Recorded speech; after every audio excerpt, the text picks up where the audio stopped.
এক ছিল ছোট্ট এক গ্রাম। গ্রামের নাম ছিল সবুজপুর। সেই গ্রামের মানুষজন কৃষিকাজ করেই জীবন চালাত।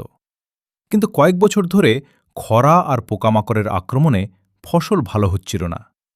গ্রামের কৃষকেরা খুব চিন্তায় পড়ে গেল। সেই গ্রামে রাহিম নামে এক তরুণ কৃষক ছিল। সবাই যখন পুরনো পদ্ধতিতে চাষ করছিল, রাহিম তখন নতুন কিছু করার চিন্তা করল।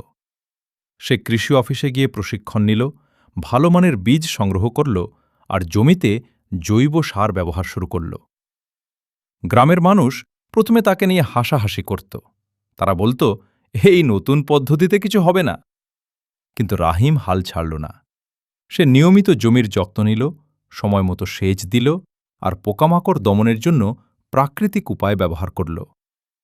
কয়েক মাস পর দেখা গেল রাহিমের জমিতে সোনালি ধান তুলছে। তার ফসল গ্রামের সবার চেয়ে অনেক ভালো হয়েছে।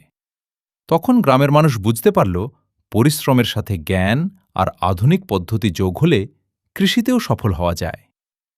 এরপর গ্রামের অন্য কৃষকেরাও রাহিমের কাছ থেকে শিখতে শুরু করল। ধীরে ধীরে সবুজপুর আবার সবুজে ভরে উঠল।